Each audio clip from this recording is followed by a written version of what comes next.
They will be sitting there watching TV, they'll feel a little nauseous, or they may just pass out driving a car. And that's called sudden cardiac death. If you have had 2 or more hospitalizations for specifically heart failure, there is a high chance of poor outcomes within the next 2 to 5 years. If your left ventricular ejection fraction is less than 35% with ischemic cardiomyopathy or less than 30 with non-ischemic, you qualify for implantable cardiodefibrillator because there's about 1 to 2% patients that will suddenly have a life-threatening arrhythmia. After you buy a new car, it'll tune it up, and then you get the extra 30 or 40 horsepower. Turns out you don't need a pulse to be alive. What you need is cerebral pressure. It's fully magnetically levitated, meaning the rotor is hovering in a magnetic field with 6 magnets around it that are constantly adjusting its position in time and space. It's not like spurts of blood, a continuous fountain. The thing about heart transplantation is that it still remains the gold standard for advanced heart failure care. So who doesn't qualify for heart transplant and they have to live with ventricular assist devices? It's like patients who are not smiling for the doctors or mean to the nurses, or is it some other criteria that disqualifies them from heart transplantation?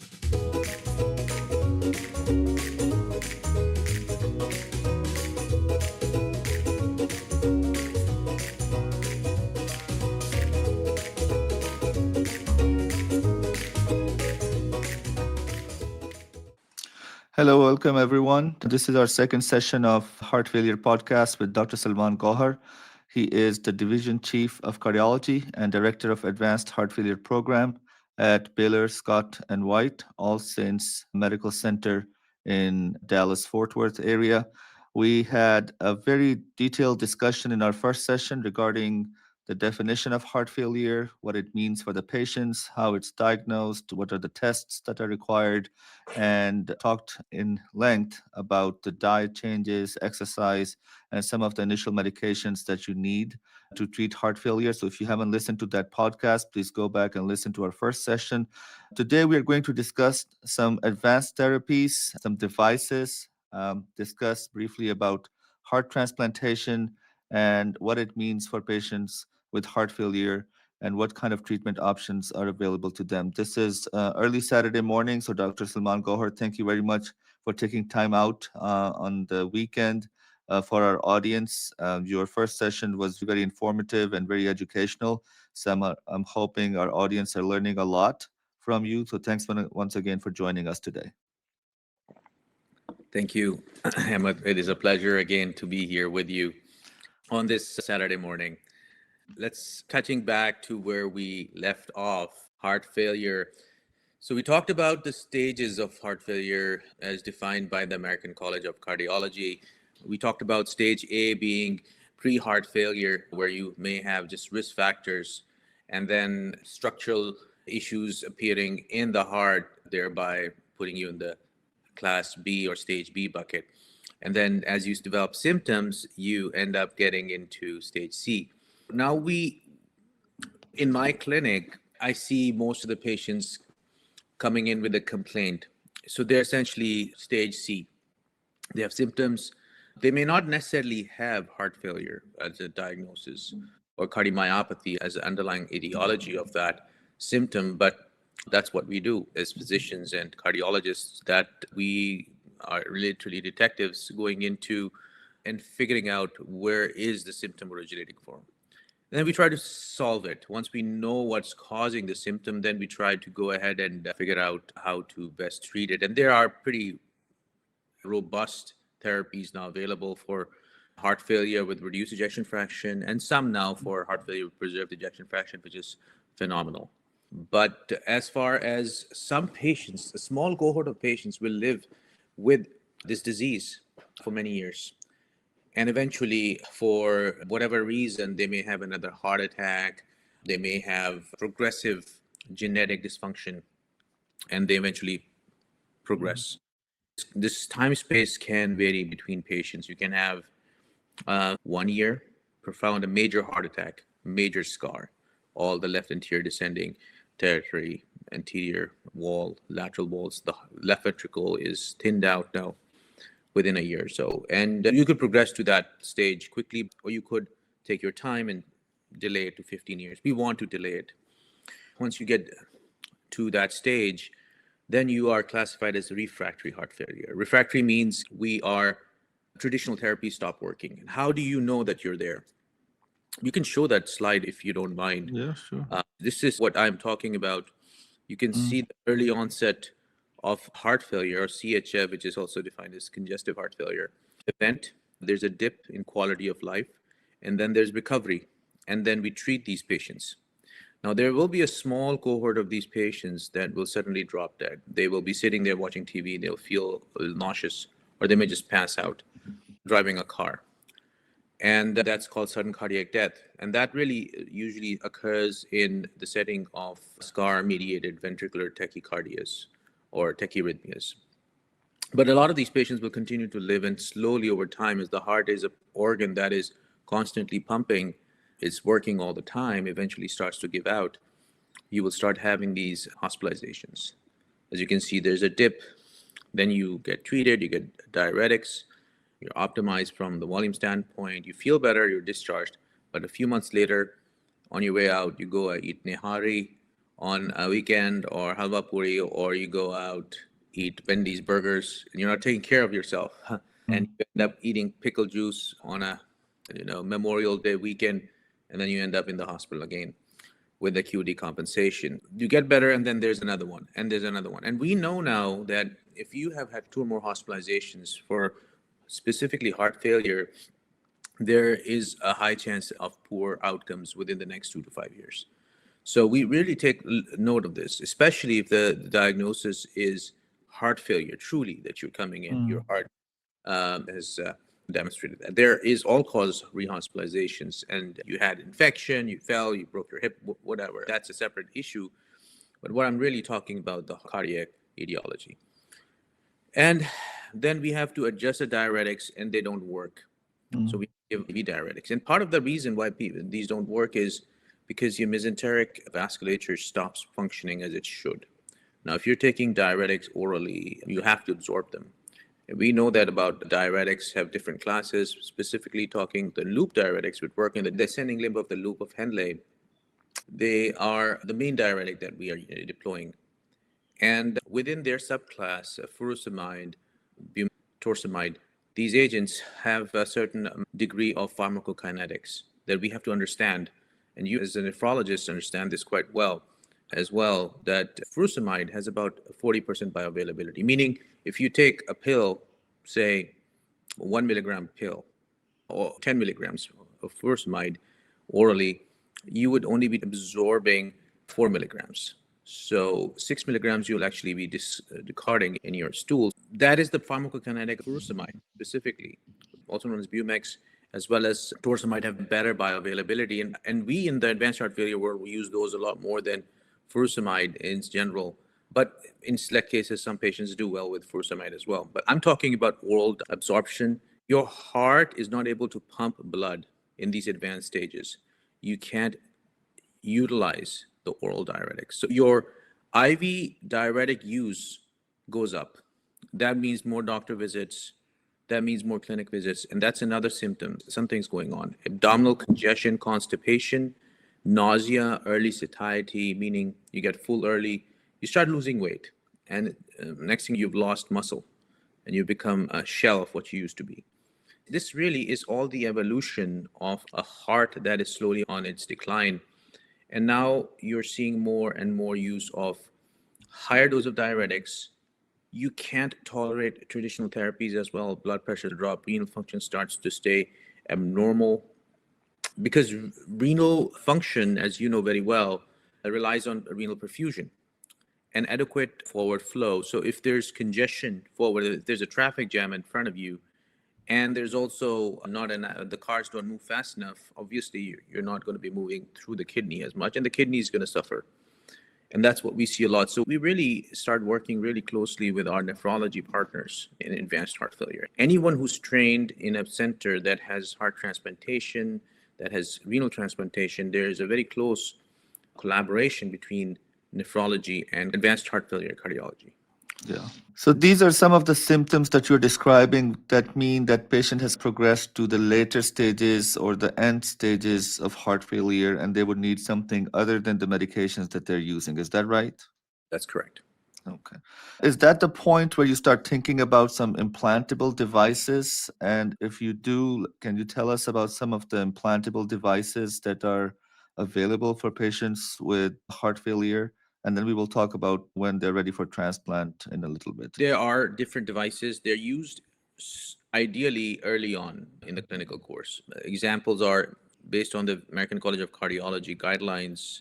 If your left ventricular ejection fraction is less than 35% with ischemic cardiomyopathy or less than 30 with non-ischemic, you qualify for implantable cardio defibrillator because there's about 1 to 2% patients that will suddenly have a life-threatening arrhythmia.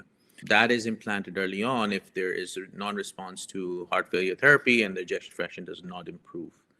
Now, remember that ejection fraction or left ventricular systolic function has been directly associated with mortality alongside with your New York Heart Association function class. All of these are some things we gauge. Now, some patients also develop what is called a left ventricular dysynchrony. The heart is a pump. There are two pumps, right, left. There's lungs in between. I talked about this last time. So you have to work in sync. The pulse is generated on the right upper corner. It goes through the upper chambers that squeeze, that goes through that little passageway called the atrioventricular node, and then spreads through the bundle of His, which separates into the left side and the right side bundles. Sometimes when there's heart failure or cardiomyopathy or some sort of ischemic event that involves the left anterior descending, the septal branches, you actually can have ischemic injury to the left bundle. So with the left bundle, when that gets affected, you end up having, instead of the left side doing this, it now starts doing this. So now it's dysynchronous.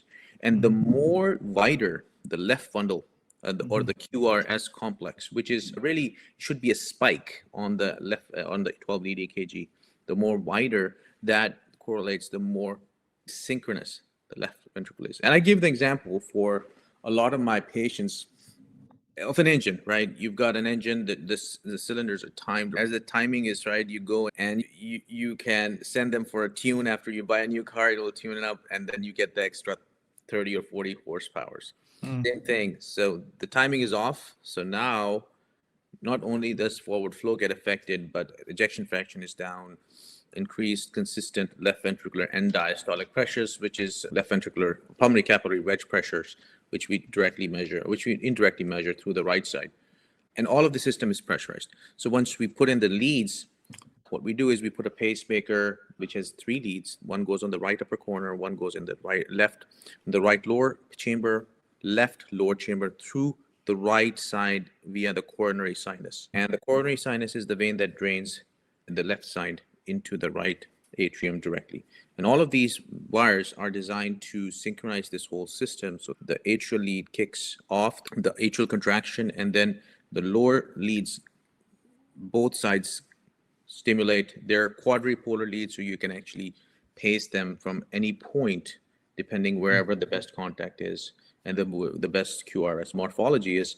And then that brings this heart to. This has been associated with significant improvement in functional status. Patients feel better. They can have improvement in ejection fraction, and you can reduce mortality up to 20 to 40% in these patients. So all these devices are there to slow down this downward decline. There are new devices out there now. There's a device called Barostim. Barostim is a device that is a pacemaker, but it's implanted on the right side instead of the left side, and a vascular surgeon does it. And there's a small wire that goes up, and there are carotid baroreceptors here. They implant it in the intimal region of the carotid sinus. And then that device starts to stimulate the carotid receptors and thereby reduces the brain's effect on the heart. As a result, patients experience significant functional improvement. As cardiomyopathy or heart failure, which is a global state, it is the dance that I described earlier between the heart and the body. We are mitigating the effect of the brain on the heart through this device. So there are many devices. You have to fail all of these in an ideal world to get to the diagnosis of stage D or refractory heart failure. I see. So who's a candidate for the Barostim device? Is that a standard of care or is just still an experimental kind of? It's not experimental, it is FDA approved. There are some nuances in terms of approval for insurance, but it is approved for anyone who has an ejection fraction of less than 35% with functional 2 or 3 symptoms, an anti-pro-BNP level of less than, I believe, 1600 picograms per ml. I have about 10 patients on this therapy, and I'll tell you, a significant improvement. Then you slowly crank up the current of the device, and once they're within range, then you allow their bodies to settle and they start feeling better. Start Perfect. feeling. So for folks who don't know what ischemic cardiomyopathy is or what ejection fraction is, you probably go back and listen to our first discussion on this subject that we had last week. Moving on, and I can share if you have any slides on these, I can share them. Just let me know. Moving on to the LVAD. What is an LVAD, left ventricular assist device, and when do you use that for patients with heart You don't failure? discuss that while we're talking. Yeah, this is heart transplantation. Go down further. Down further. Go down further. See. This is it. So we can talk a little bit about this. Left ventricular assist devices are a unique device. It is a niche therapy that's designed for a specific type of patient. And that patient is a stage D heart failure patient that may or may not be a candidate for heart transplant. And we have come a long way in terms of understanding how to support the heart. Starting off from 1903, as you can see, Charles Lindbergh and Alexis Carroll, they designed the first organ bypass devices. They were experimenting on animals, taking out organs, cats and dogs, and they would make those organs survive using these devices. And then we eventually got the coronary bypass machine, which is the most instrumental device that progressed or moved the needle forward for cardiac surgery. And it was a massive device. John Gibbon was an anesthesiologist who devised this. And this was a massive device. But that's allowed us to start supporting the body if the heart wasn't functioning. Next, you can go to the next slide. And slowly, everybody wanted to say, okay, if we can support the device outside, why can't we support it inside as well? So then Dr. DeBakey, really, who has had a pretty renowned career. In fact, where you are, there's a building named after Dr. DeBakey. But really, he was working diligently in the 50s and 60s to create that. And he actually hired a surgeon, Domingo Leota, to create the first total artificial heart. Remember, they were trying to create the first total artificial heart. There was a race for going to the moon. They wanted to create the total artificial heart, everything. This was all sexy at that time. They hired people, and Domingo Leota brought his experimental device to the forefront. And then in 1966, they implanted the first device called the Leota-DeBakey paracorporeal left ventricular assist device. And really, as I said, there are two ventricles, right and left. You can support the right ventricle, you can support the left ventricle. Depending on that will call the assist device. Left ventricular assist device is more common because left side is the main pumping chamber and fails the most of the time. Right side can be supported as well. You can have a univentricular support or you can have biventricular support. So that's what it is. It's an assist device. It's not taking over function. It may, but it may not. But it is there to help buddy up with the heart that's weak in the background, support the body, support the circulation with some nuances. Now, how it's different from a total artificial heart is that you take out the heart and you put total artificial device. You actually put two pumps in place of the left ventricle and the right ventricle. So there's no ventricular tissue in a total artificial heart. And in heart transplant, you take the whole native heart and put an organic donor heart. So these are different nuances, and we'll talk about it. But going forward on these slides, if you go forward, this new to develop. And then in 1966, this lady, Esperanza, was undergoing a complex valve surgery and had post-cardiotomy shock. As a result of that, she could not come off the bypass machine. Now you're stuck. What do you do? How do you get someone? So they ended up, oh, bring that device off the shelf. Let's try this out. So they went ahead and connected this to the right axillary artery and a direct left atrium cannulation, as you can see. And the middle picture, she was awake and was able to come off the cardiopulmonary bypass machine. and was happy talking. And this is her about a year ago. She survived because the heart was able to recover and they were able to be in the device. Sadly to say, a year later, she had a motor vehicle accident and died. Ooh, So understand. it's an unfortunate story, but again, as you see, the resilience of the human body, that if you give enough time with initial support, you can get through really complicated situations and sticky situations that involve profound vasoplegia, profound hematologic, as well as inflammatory states that you induce when you cut open someone's chest. You literally open up a Pandora's box Mhm. patient. Next slide. So this continued to work, and then there's been a bunch of these are my pictures with Dr. Fraser, who was the disciple of Dr. DeBakey and Dr. Cooley. They continued to build the device, and then the left ventricular devices evolved. The first device was a big device that was approved in the late 90s, early 2000s, called the HeartMate XVE. And it was a paracorporeal device implanted in the abdominal cavity. You can go to the next slide. As you can see here, that device was approved in 1988 for breakthrough therapy. The rematch trial was the key trial that approved it. And it pretty much showed that if you had stage D heart failure, you didn't get this device, you died. Almost everybody was dead within 2 years. But if you got the device, about a quarter of patients were still alive in 2 years. Not a lot, but still 50% were still alive at 1 year. So it was approved because it was better than something. Otherwise, you're almost 100% dead in 2 years. But then we learned a lot. We learned that this device was a pneumatic device that was working in a way to generate an artificial pulse because we thought that we need a pulse to live. Turns out that the device needed a lot of parts, and about two-thirds of these devices were failing in about 18 months. So now you needed another major surgery in about 18 months. So now you're stuck with poor quality because every time somebody comes in and opens your chest up, that's a big deal, really big deal. So they miniaturized, they start experimenting with continuous flow devices. And from there came out the HeartMate 2, which was the key device that we learned a lot from. All the blood flow patterns changed. It was a coaxial flow device, meaning you have an Egyptian screw in the middle. If you don't know what an Egyptian screw is, you should look it up. It's a screw that has I, a spiral around it.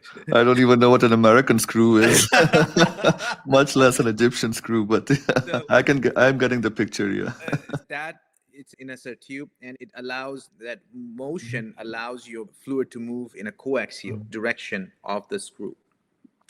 Versus a centrifugal device is you enter in one side at one direction and you exit at about 90 degrees.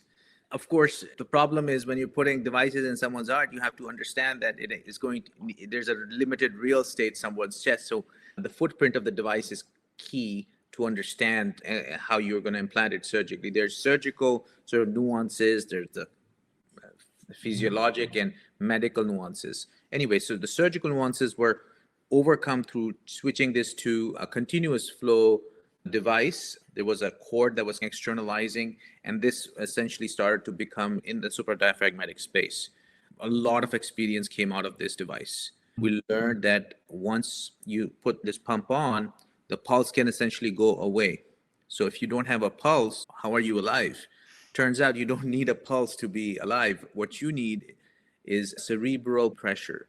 As long as there's a gradient across your neurons, your brain will get activated, the key centers for consciousness. And in my opinion, and this is my opinion alone for now, is that your brain, which is actually a receiver of your consciousness in the consciousness field, turns on and you start receiving yourself, and the person comes back into the avatar. But no pulse, the body works. There are some nuances. Things change. You do have problems measuring blood pressure. We can talk about that in a second. But regardless, there was small progression to the next generation because we learned that people would bleed a lot. The pump would still clot because of friction forces, generated heat that would then cause for thrombus and protein on that artificial ruby bearing that was in the HeartMate 2, which was then the nidus for a bigger clot and pump thrombosis, which was a feared complication in the HeartMate 2. we'd see the LDH trend just go up and all that. Then from that experience came the next generation of devices. Now the HeartMate 3 is the contemporary device that's available. It's approved for bridge to transplant as well as long-term therapy. And its footprint is much smaller. It's the size of a hockey puck that is intrapericardial, and you can just implant it within the heart. And it's also approved for pediatric implants as well. So clearly it's got the right footprint to support children as well. And then the cord comes out in through that. It's fully magnetically levitated, meaning the rotor is hovering in a magnetic field with 6 magnets around it that are constantly adjusting its position in time and space. So you end up having really no frictional aspects, more hemocompatibility, which ends up with only a 1 pump thrombosis rate, which is phenomenal, meaning once you get the device is essentially not going to clot. And that's really impressive. Not only that, there also is a chip in there that's regulating the speed of the device every 1.8 to 2 seconds. The speed drops, it revs up to 2000 RPMs and drops to 2000 RPMs. And there's a sort of a delta of 4000 RPM speed, which happens every 1.8 seconds, thereby flushing or clearing itself, thereby improving hematocompatibility on top of that as well. It was initially hoped that it would generate a pulse, but a pulse is a very complex phenomena. So that's really how the devices have changed over time. Now, if you go to the next slide, this is what it looks like once it's implanted. You can see it's implanted in the apex of the left ventricle.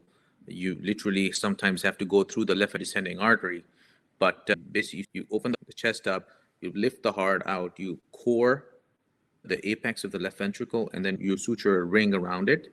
That ring has a lock on it onto which the pump clips on. And then there is this graft that bypasses sort of the whole heart and is directly anastomosed to the proximal ascending aorta. And then there's this drive line that externalizes through the anterior abdominal wall. And you have to be very careful in managing. That's something that we have to teach patients about how to manage that drive line, because if you don't manage it appropriately, you can get infected, and that can become pretty much a lifelong problem. It doesn't really help. So from the patient's perspectives, for the patients who are living with an LVAD, what does it mean besides, like you mentioned, trying to make sure that they don't get the line infected? How does their day-to-day life looks, and how long can they expect to live with this device if this is not a bridge to transplant now with all the modern advances? Right. The data from the Momentum 3 trial was very optimistic at 5 years. It's approaching heart transplantation survival rate, especially in young patients, up to 70% at 5 years. So we're really living in a great time when it comes to therapies. Now, these patients, remember, have stage D heart failure, so they have already been in and out of the hospital. They're tired, they have no stamina, they have no energy, they have consistent congestion, they have cachexia. So all of that, and on top of that, you are New York Heart Association 4, meaning that you're short of breath sometimes sitting there in your bed or changing your clothes. All of that goes away, or should go away. Should be able to get up, walk around, and you can improve your New York Heart Association functional class significantly. For those who don't know what a New York functional class or Heart Association functional class is, it's divided into 4 classes: class 1, 2, 3, and 4. Class 1 is no symptoms. This is basically looking at how much and reserve you have. So someone who's walking around and does not have any symptoms really on any type of exertion is functional 1. Functional 2 is on mild exertion. Functional 3 is on moderate exertional activities, you get short of breath. And functional 4 is you're sitting there and you're short of breath. So that functional class improves once you get an LVAD. It improves from 4 to 3 to 2. And ideally, if you're a 2, that means that you can go around, live a life. You can go out with your kids, you can go travel, you can ride your bike. Your life changes. Not only are you living, but you're living better. And the heart failure state does not go away. Cardiomyopathy is still there. So you still use traditional heart failure drugs if you can, but it's a night and day life change for these patients. They feel it. It's literally giving you a new lease of life. And you mentioned measuring the blood pressure. You're not going to have a systolic and a diastolic blood pressure. So how do these patients know that their blood pressure is okay? We use a special way of measuring blood pressure in these patients, and that is called a Doppler blood pressure. And what it means is basically you put a Doppler, which is an ultrasound probe, on the radial or the brachial artery, and you first assess a sound. It's not a pulsatile sound like we normally see. You don't hear that. In fact, you just hear continuous flow. Yeah. And same thing when you actually try to get an arterial line in these patients, you will be surprised. It's almost like, I mean, it's not like spurts of blood, it's Yeah. a continuous fountain Yeah. because it's continuous flow. So once you establish where that flow is, then you put a blood pressure cuff above that and you inflate it until you don't hear any sounds. And then you slowly deflate that cuff. As you deflate it, the moment you start to hear that sound again, that approximates to your mean arterial blood pressure. And that is what we use, and we target an arterial blood pressure to be between 70 to 95. We want that blood pressure to be not too low, but not too high as well. And that's where the left ventricular assist device is the happiest. And do you teach patients to do it at home, or that it has to be done in a clinic or in the hospital? It depends. We prefer it's a bit more cumbersome to do it by yourself. A number, you can't do it easily. You Mhm. need someone to help you. Sometimes you don't get the right reading. So we prefer that you can. We do teach patients. We do give them the ability to measure their blood pressures because if they're feeling bad or the bad is alarming, we want to know what the blood pressures have been. And then if there is any confusion, we just bring them into clinic and have them go through our assessment. And We really get to know these patients very well for the rest of their lives. so, who qualifies for a heart transplantation then, and who has to keep living with the ventricular assist device for the rest of their life? Like, how do you choose or select the patients for heart transplantation? So now you're talking about a key piece. You know what the thing about heart transplantation is that it still remains the gold standard for advanced heart failure care. The average lifespan in the contemporary era with a heart transplant it should be above 90% in 1 year, meaning most of your patients should be alive after. So that is a CMS mandated percentage that we want to have. And contemporary, generally, average lifespan for a heart transplant in America is about 12 to 13 years. So you can get up to 20 years as well, but it all depends on how your clinical course goes after transplant. The assessment for a heart transplant is multifactorial. It's done through a specialized group and committee, as with any organ transplantation. You have to have a diagnosis of stage D heart failure, that everything has failed. Then you have to go through assessment that the heart's truly at the end. We can do that by one or two ways. We do both most of the time. Cardiopulmonary stress testing is an exercise test in which we put a mask on your face and check your oxygen and carbon dioxide exchange. The heart, in its primary function, is to deliver oxygen to the tissues. There is loss of myocardial reserve. You will see that because your heart will not be able to maintain a high level of oxygen and low levels of carbon dioxide in exercise, and that curve will cross really rapidly, which is called the anaerobic threshold. And then you start seeing buildup of lactic acid in the heart and in the body, and then causes a loss of stamina and loss of reserve. So if that in these advanced patients that happens really early, and you have also your exercise VO2 max, which is your oxygen consumption, drops significantly based on your body weight. So your ability to perform is confirmed to be really, that's number one. We look at certain numbers. I'm not going to talk about the details on the cardiopulmonary stress testing, but that's confirming that you truly have advanced. Then we do what is called the right heart catheterization, which is mandatory to list someone. And that's you numb the skin here, or you go to the wrist or the arm catheter that has a sensor in front of it that can then measure pressures. And we park it in the proximal pulmonary artery. And then using that, we measure the flow of the pump. Every pump generates a flow. The heart should be generating a certain flow, and that should be enough to supply your body habitus. So that's called cardiac index. We index it to your body size, your body surface area. And if that is below 2.2 liters per minute per meter square, that confirms really that you are in advanced heart failure. Then we also have to do some other testing. We have to make sure your kidneys are fine, your liver is fine, your social economic status is good, your fraction, your coronaries are not obstructive, or they are obstructive. There's anything else that could be done through the interventional team. And then lung, all these things have to be assessed. What is your blood group? If you've received blood transfusions in your life, what is the amount of antibodies that you possess?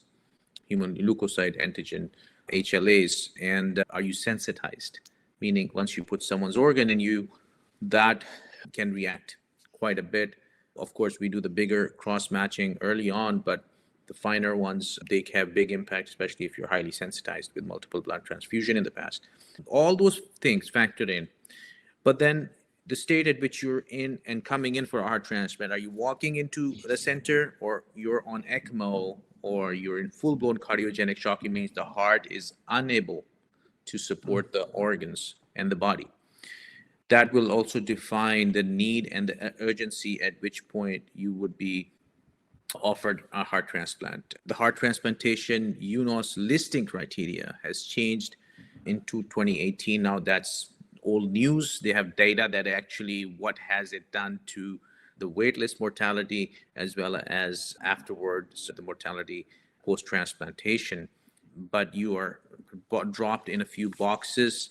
Status 1 is someone who is on VA ECMO, or who has an MCS but has refractory ventricular tachyarrhythmias, or has a non-dischargeable biventricular LVAD or biventricular VAD that you can't discharge the patient on. And then you have a certain amount of time you can stay on status 1, but that means that if you are on status 1, you can get a heart transplant organ within a week or a few days even.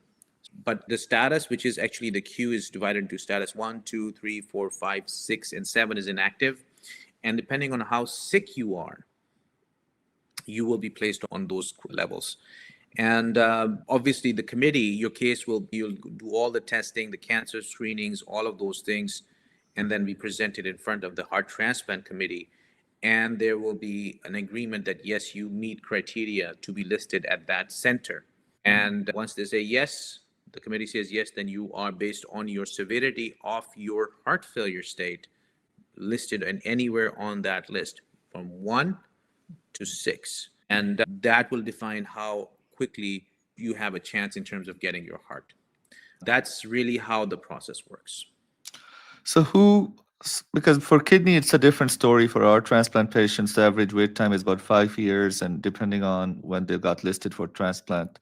But we don't take patients with really bad hearts or who are really sick, but all your patients are pretty sick to begin with. So who doesn't qualify for heart transplant and they have to live with ventricular assist devices? It's like patients who are not smiling for the doctors or mean to the nurses, or is it some other criteria that disqualifies them from heart transplantation? No, that's a great question. Generally speaking, there's an age cutoff for heart transplant. It's 70 years usually. If you're above 70, your body may not be able to go through a big surgery like a heart transplantation. They cut open your chest, put you on a device, take the heart out, put a new heart in, and then you have to survive. So age is one.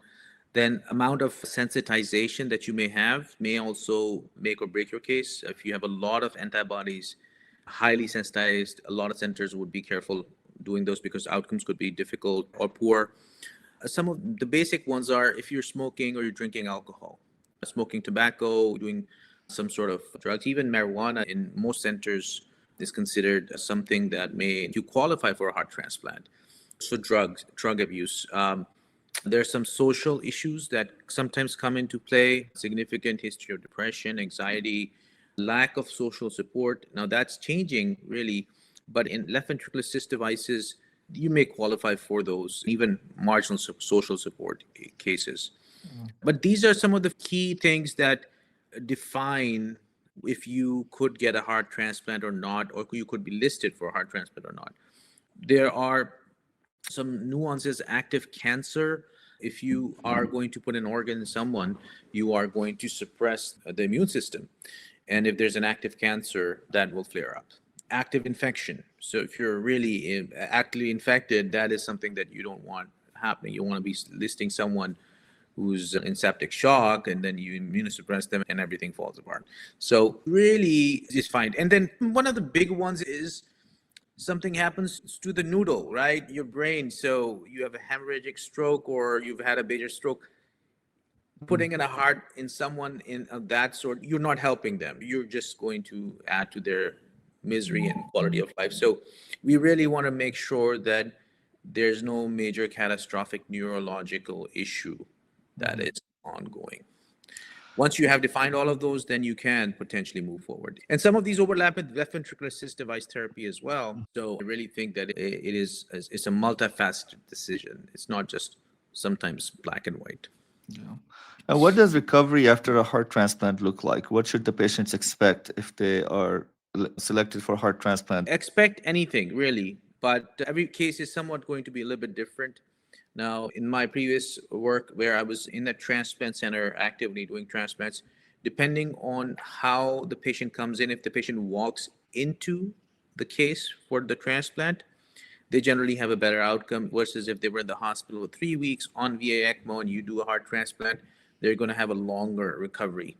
It all depends on that. What is the baseline functional and bodily condition of the patient? But in general, say for example's sake, if we have a patient that we call, hey, we have an organ, come on in, the patient comes in, everything goes well, 1 to 2 weeks in the ICU, and then 1 week outside the ICU on the floor, and then discharge to a rehab. So 3 to 4 weeks, depending on how things go. Keep an open mind because the organs behave differently sometimes. There could be any type of issue that can happen after heart transplant. We may need short-term dialysis, and I think you, Ahmed, recognize that you're almost consulted on some of these patients. If you're a transplant nephrologist, a heart transplant needing CRT now, and then you end up needing CRT for sometimes a few months before your renal recovery, which is an interesting thing, but they end up going home on dialysis in about 3 months. The kidneys certainly start to wake up and then you're on. So it all depends on how things go. If everything goes smoothly, I would say about 3 weeks, 3 to 4 weeks, you're home with then follow-ups in the background.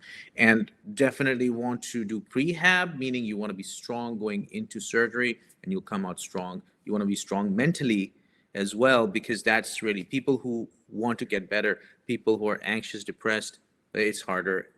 But depression is part of the whole process of advanced heart failure. We tell our patients that that is going to happen.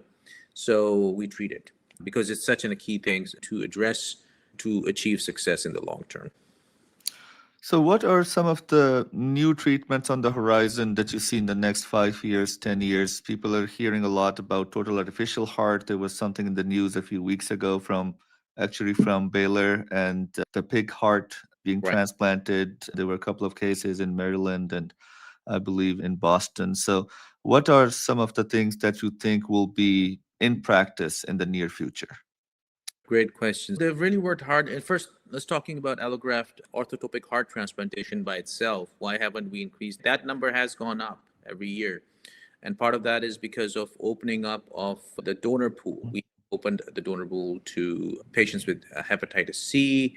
There's also DCD donors now, donation after cardiac death or circulatory death. And then there are also ways of transporting organs that have allowed access to organs further out. There's the Sherpa pack, there's the CardioMedics device that you take, you attach the heart in, take a unit of blood and just pump it through and you transfer it. So that has increased the heart transplant volume a little bit by about 1,000. So now we're doing about 4,500 transplants compared to about 3,000, but still not enough. So that the field recognizes that there is a limitation as to how many heart transplants you can do. There is a total artificial heart called Syncardia total artificial heart, which is a legacy device. I used it when I took care of one of the 5 patients or so in 2017. It is a very niche device used for biventricular support and is only approved for bridge to transplant for up to 6 months by the FDA. Not everybody gets it. And usually when you use it, there's a time limit because of just complexity. There's a new heart bivacor that you mentioned recently that has been in the pipeline for more than about 15 years, but it's promising for the first time. It's a total artificial heart device, but a fully magnetically levitated device or a rotor that's inside that adjusts itself to biventricular support. And they've done, I think, a number of cases to get preliminary FDA approval. They are in the process of opening it up for a bigger clinical trial for more clinical centers to have access to it. We will see the devices were placed for short periods of time as proof of concept. So you put the device in 2 days, 3 days, or 4 days, patients awake talking, and then you get a heart transplant. So you don't really know what the long-term outcomes would be. So I will be cautiously optimistic as to how that device will, especially knowing the history of the left ventricular assist devices. We learned a lot from those, how the body reacts and how the body responds. Time will tell. It has been in the news, in my opinion, most of my career. Yeah. Finally, I must congratulate the inventors, though they have stuck in and kept it going. And I hope to have what is called a total artificial heart solution, because the right ventricle still remains the heel of left ventricular assist devices. That's how people, they have RV failure, because RV is not supported, and then you eventually die. So I'm hopeful that a total artificial heart probably is the only device that I think has some promise to have commercialization. Having a device is one thing, commercializing or being successfully able to get it to everybody in the right numbers is a completely different ball game. I give the example of Tesla. Tesla did that, right? They had a few cars. Yeah, oh, that's great. But then now you're able to mass produce it in a cheap quantity, a cheap for everyone. And I see everybody driving a Model 3. That's success, and that's a pretty big deal, right? To get to that level of expansion, it requires a lot of effort and a lot of funding. You have to have 3 or 4 stages of funding to get there. As far as what is the future for left ventricular assist devices, I think they're going to miniaturize them. The batteries, patients complain about a lot every day, that their shoulders hurt, they're carrying all these batteries, they get really warm. Can we miniaturize them? And they're trying to consolidate that. I'm surprised it's not done yet. When I was talking to the Abbott team here, they felt that that's going to be done soon. The batteries will go away and everything goes into the controller that patients carry around themselves. So that would allow patients to feel better. There's a new VAD called the Brio VAD. It is, I believe, a device coming from a Chinese background. Great device, smaller profile, and that's its selling point. It's I think maglev device as well, completely magnetically levitated. So there's a clinical trial called the Innovate trial, I believe, that's right now in the process of recruiting new patients to see if this device gets approval as a competitor to the only device really right now in the market, which is the HeartMate 3. But there's a lot of opportunity within the ventricular assist device market, and people recognize it right now. As far as heart failure therapies, drugs keep on coming out. And so there's as I mentioned in my last talk, there was the new agent for GLP-1 and GIP. There's a triple receptor agonist coming up. Then there are some trials on injecting stem cells directly into the heart. There is a trial called the CardiAmp trial. They're taking a bone marrow aspirate from the iliac crest, isolating stem cells from that, and then using a proprietary catheter, going in and injecting into the myocardium and seeing what the results are. I am, again, a little bit conservative in terms of my opinions for stem cell therapy and how to expand it and commercialize it. There's a lot of nuances. Heart failure is a very broad term. There are 10 etiologies, and we have to custom it to what is the underlying etiology of why the heart got sick in the first place, successful, truly. And so one solution does not fit all, in my opinion. The jury's out there in terms of what's going to happen. It's like cancer. We're going to defeat cancer, but cancer, frankly, is such a broad thing. It depends on what kind of cancer. There's some cancers that you can cure, but timing is everything. And I think cardiomyopathy, heart failure is the same. Timing is everything. Recognition early, and then therapy. Then you can delay transition to stage D or advanced heart failure, And if you do end up in advanced heart failure, then you have more options in 2025 than you did, say, in 2000. And do you have any hopes for pig heart transplants in the So near future? I know I, the first couple of patients didn't do very well, but I think it was a success. I think we learned tremendously as a field about what happens when you put a genetically modified organ in a human being that was generated in an animal. And that's really what it is. It's a product, really. The company that owns it, that owns those genetic lines for the pig. I do think that we are rapidly moving into the era of genetic manipulation to make the organs, which previously we could not, but because of the use of AI, with the use of quantum computers, we will be able to rapidly sequence and understand the whole genetic code. Once you have the whole genetic code, and I have my own opinions on this because I do think that within the underworld or the underbelly of the top secret military programs, that already has been accomplished.